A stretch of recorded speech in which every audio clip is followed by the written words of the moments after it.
Hi student, कैसे हो आप लोग? Today we are going to start a new chapter of class 10th polynomial chapter 2। इसमें हम लोग पॉलिनोमियल के बारे में पढ़ेंगे। सबसे पहले हम लोग जान लेते हैं पॉलिनोमियल होता क्या है। ठीक है, according to definition an algebraic expression of the form P X is equal to X A N X power N this where n is a positive integer and a0 a1 an minus 1 are a real number and n is a positive integer, then it is called a polynomial in variable x. Actually, you studied in class 9th a polynomial in a one variable and their degrees. हम लोग class 9th में already पढ़ चुके हैं कि polynomial in a one variable और इसके degree क्या होते हैं। सबसे पहले हम लोग बेसिक समझते हैं। अगर हम बेसिक समझ गए तो हमें प्रॉब्लम नहीं होगा पॉलिनोमियल को समझने में। बहुत अच्छा टॉपिक भी है। सबसे पहले हम लोग बेसिक समझते हैं होता क्या है, पॉलिनोमियल एक्चुअली में है क्या।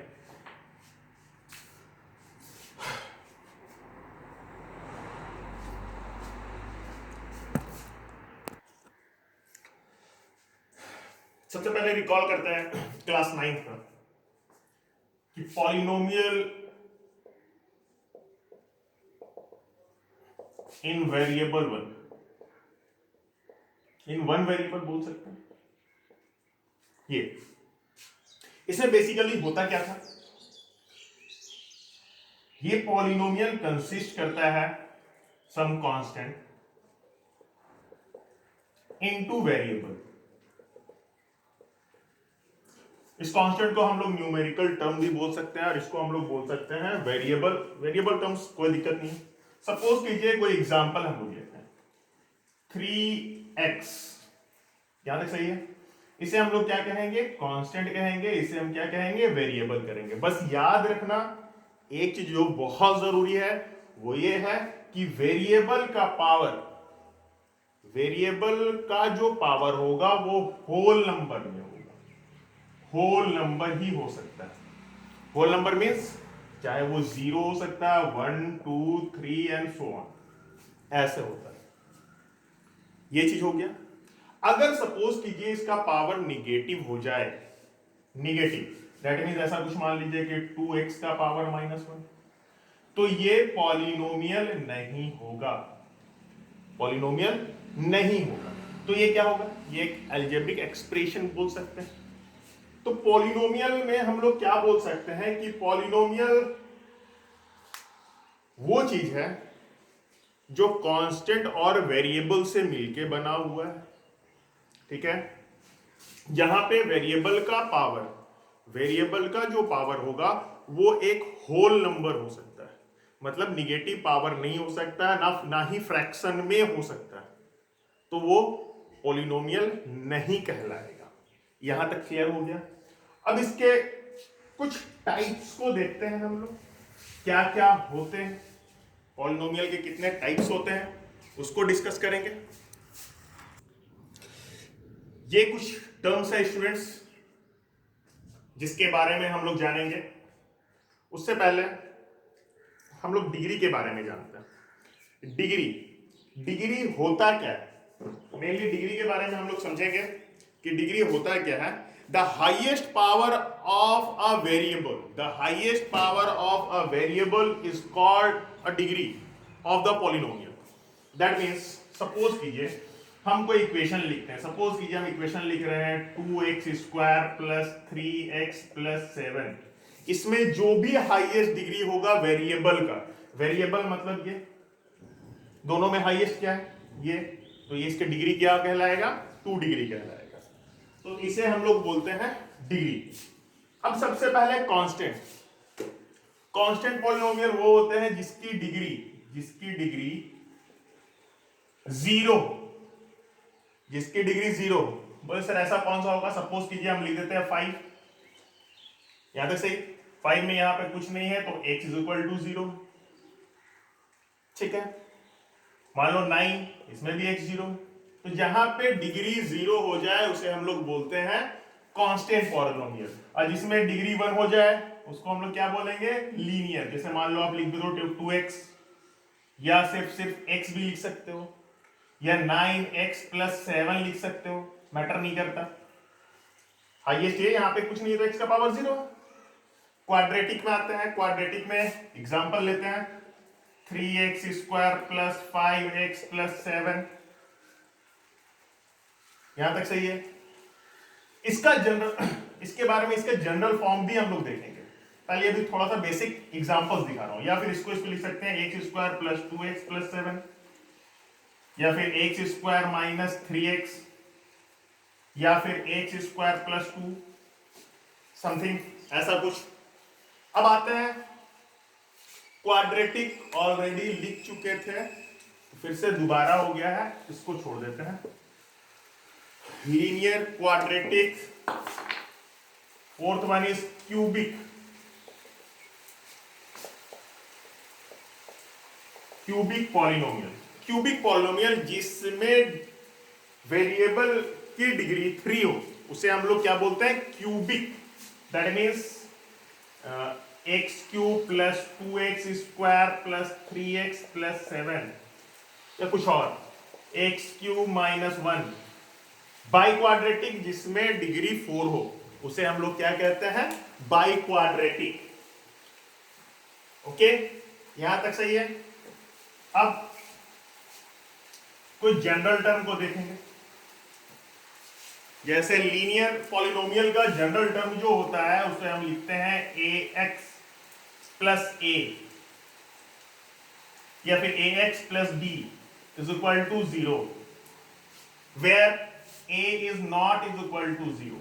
बोले सर ये टर्म कुछ समझ में नहीं आया, ये क्या है। सपोज करो कि अगर हम a के जगह पे हम 0 बैठा देते हैं तो ये पूरा टर्म 0 हो जाएगा, तो यहां पे सिर्फ कांस्टेंट बच जाएगा, फिर तो वो तो बन गया कांस्टेंट टर्म, तो पॉसिबल नहीं है। इसलिए इसका जनरल टर्म जो होता है वो ये कहलाता है। क्वाड्रेटिक इक्वेशन का ax square plus bx plus c is equal to 0, where a is not is equal to 0। ये टर्म 0 नहीं हो सकता, ये वाला टर्म ये होगा तो ये लीनियर बन जाएगा, इसलिए ये टर्म नहीं हो सकता। सिमिलरली इसमें आते हैं, इसका टर्म होता है ax cube plus bx square plus cx plus b is equal to 0। Similarly a 0 नहीं हो सकता, b c d 0 हो सकता है, इसमें भी b c 0 हो सकता है, मैटर नहीं करता। अगर हम क्वाड्रेटिक का बात कर रहे हैं, सिर्फ आप x स्क्वायर भी लिख रहे हो तो क्वाड्रेटिक इक्वेशन है। इसमें अगर आप सिर्फ 2x क्यूब भी लिख रहे हो तब भी क्वाड्रेटिक है, या फिर सिर्फ x क्यूब लिख रहे हो तो क्वाड्रेटिक है, एंड सो ऑन। मेनली हम लोग क्लास 10th में जो पढ़ेंगे वो quadratic and cubic. Linear already आपने क्लास 9th में पढ़ चुका है, मेन फोकस करेंगे क्वाड्रेटिक और क्यूबिक पे।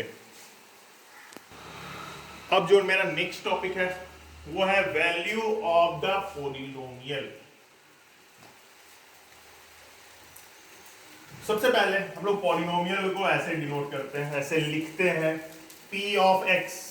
अगर यहाँ पे y होता तो p ऑफ y, z होता तो p ऑफ z, या a होता तो p ऑफ a, मैटर नहीं करता। यहाँ पे x है तो सारे में x x होगा। तो value of x, that means अगर हम बोल दें कि x के इक्वल टू 2 के लिए इस इक्वेशन का वैल्यू क्या होगा, तो हम कैसे निकालेंगे। जहां जहां आपको x नजर आ रहा है वहां पे आप 2 बैठा लो, तो ये क्या हो जाएगा 2 इंटू 2 का square plus 4 into 2 plus 1, that means ये हो गया 2 इंटू 4 प्लस 4 टू ज़ा 8 प्लस 1, 4 टू ज़ा 8 प्लस 8 प्लस 1, तो आंसर हो गया मेरा 17। कुछ भी वैल्यू हो सकता है, x इज इक्वल टू -1 के लिए भी निकाल सकते हो।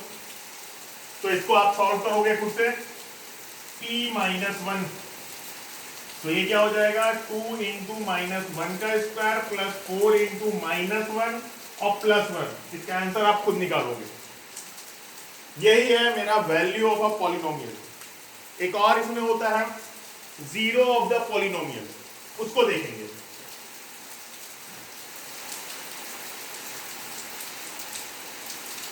जीरो ऑफ द पॉलिनोमियल, अभी तक हम लोग बेसिकली क्लास 9 पे ही हैं, तो सबसे पहले जीरो ऑफ द पॉलिनोमियल हम लोग देखते हैं। तो जीरो ऑफ द पॉलिनोमियल होता क्या है? Zero of the polynomial, suppose कीजिए कोई क्वेश्चन दिया हुआ है px is equal to 5x plus 7, इसका मतलब ये होता है जीरो ऑफ द पॉलिनोमियल के मतलब कि x की किस वैल्यू के लिए, x की किस वैल्यू के लिए ये होल इक्वेशन पूरा मेरा जीरो हो जाए। फिर से आप सुनिए, x की किस वैल्यू के लिए ये पूरा इक्वेशन जीरो बन जाए, उसे हम लोग बोलते हैं zero of x। That means इसका टोटल, इसका पूरा वैल्यू जो आना चाहिए वो जीरो होना चाहिए। इसको सॉल्व कैसे करते हैं? सिंपली आप इसको आप जीरो लेट कर लो, तो ये हो जाएगा 5x प्लस 7, ये प्लस में इधर आएगा तो माइनस, तो minus 7 is equal to 5x, और ये मल्टीप्लाई में इधर आएगा तो डिवाइड, तो माइनस 7 बाई 5। यानी अगर x के जगह पे आप ये पुट करते हो इस इक्वेशन में, तो जो आंसर आएगा वो आपका जीरो हो जाएगा। कैसे चेक करते हैं? तो ये क्या हो जाएगा 5 इंटू एक्स की जगह पे आप क्या बैठाओगे माइनस 7 बाई 5, और ये प्लस 7, ये मल्टीप्लाई में ये डिवाइड में कट होगा, ब्रैकेट को जब खोलेंगे तो ये क्या हो जाएगा माइनस 7 प्लस 7, देखो कट के आंसर क्या आ गया जीरो। तो हमने क्या बोला, x की जिस वैल्यू के लिए px जीरो हो जाए उसे हम लोग बोलते हैं zero of the polynomial. Got it?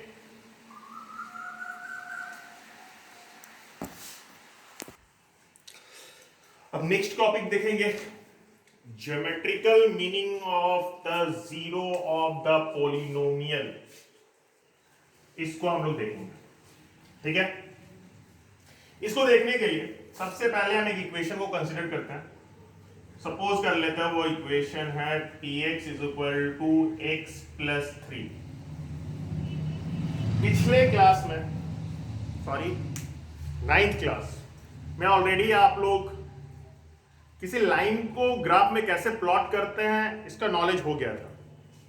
ठीक है, अब सेम उसी का यूज करके हम इसको समझेंगे। उसमें हम लोग क्या करते थे, सबसे पहले ये बना लेते थे। ठीक है, इसको एक्स एक्सिस बोलते थे,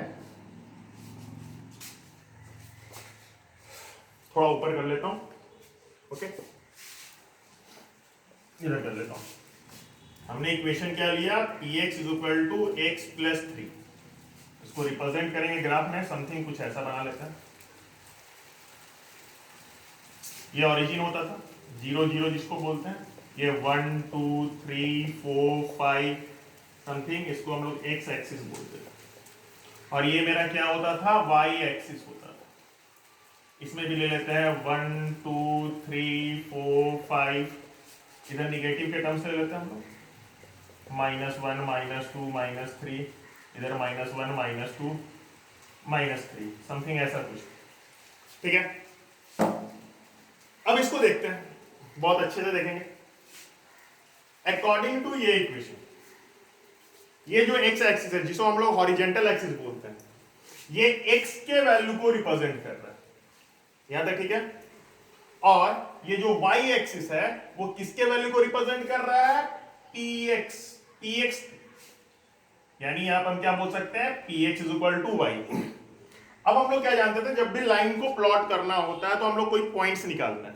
तो पॉइंट्स कैसे निकालेंगे, ध्यान देना यहां पर, ये वाला पर,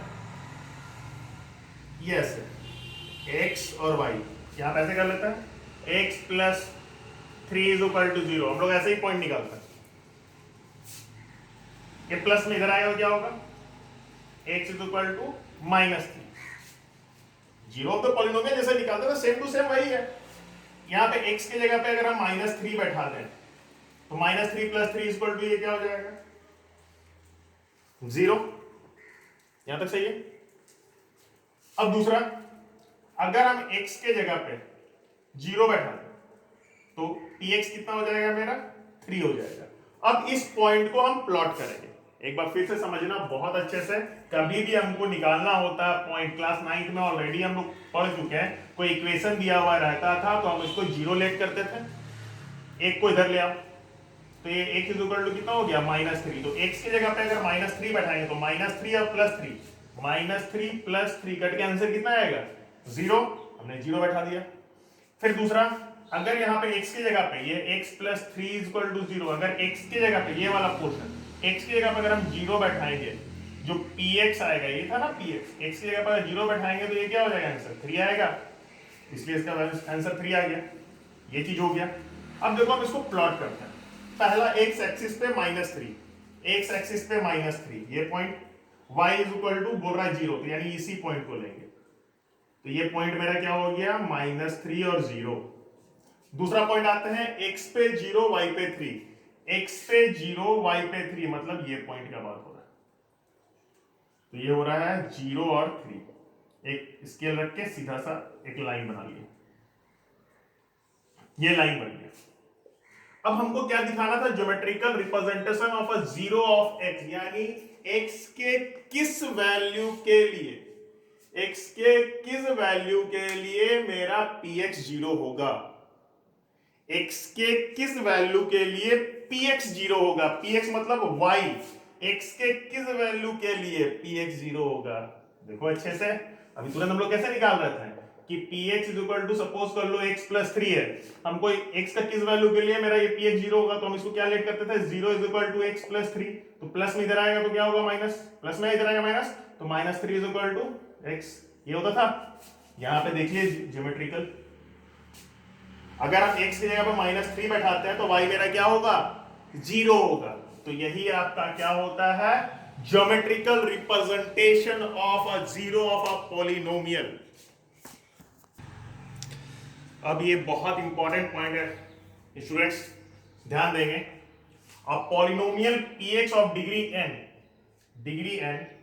the graph of y = px intersect x axis at most n points. इसका क्या मतलब, इसका मतलब ये है, सपोज कीजिए हम लोग लेते हैं लीनियर पॉलिनोमियल। लीनियर पॉलिनोमियल को हम लोग कैसे डिनोट करते हैं, ax + b = 0।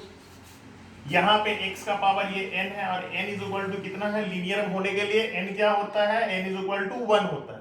दैट मींस ये जो भी रहेगा वो x एक्सिस को एक जगह पे काटेगा, ये इसका ये मतलब होता है कि जितना पावर होगा, अगर 1 पावर है तो एक जगह पे कटेगा, 2 पावर है तो 2 जगह पे कटेगा। उसको और आगे बताते हैं क्या होगा नहीं होगा, लीनियर के बारे में ये ऐसा है। अब आते हैं क्वाड्रेटिक के केस में। क्वाड्रेटिक में क्या होता है, क्वाड्रेटिक का इक्वेशन, क्वाड्रेटिक इक्वेशन के केस पे आते हैं। इसका इक्वेशन कहीं ax² + bx + c, यहां n = कितना होता है 2, ठीक है। तो इसमें क्या होता है कि x एक्सिस को बोल रहा है जितना पावर होगा उतने जगह पे ये कटेगा, x एक्सिस को कितने जगह पे काटेंगे, उतने पॉइंट पे, अगर n 2 है तो 2 कटेगा। और हम लोग जानते हैं क्वाड्रेटिक इक्वेशन में जो ग्राफ बनता है वो पाराबोला के शेप का होता है, पाराबोला, ओके। इसके बारे में हम लोग बाद में डिस्कस करेंगे, नेक्स्ट वीडियो में देख लेंगे। अब यहां पे देखना क्या होता है नहीं होता। इसमें क्या हो सकता है, सपोज कर लो ऐसे, x को कितने जगह पे काटेगा, 2 जगह पे काटेगा, याद रखना, यानी मैक्सिमम कितने जगह पे काट सकता है, 2 जगह पे, और मिनिमम एक भी नहीं हो सकता है। इसके बारे में हम लोग बाद में डिस्कशन करेंगे। मे भी हो सकता है कि ग्राफ कुछ ऐसा बनता, ये ऐसे है, ऐसे कट करता, देखो x एक्सिस में एक भी नहीं काट रहा, ठीक है। तो ये चीज लीनियर पढ़ लिए, क्वाड्रेटिक पढ़ लिए, क्यूबिक में क्या होगा, x एक्सिस को कितने जगह पे काटेगा, 3 जगह पे, ओके।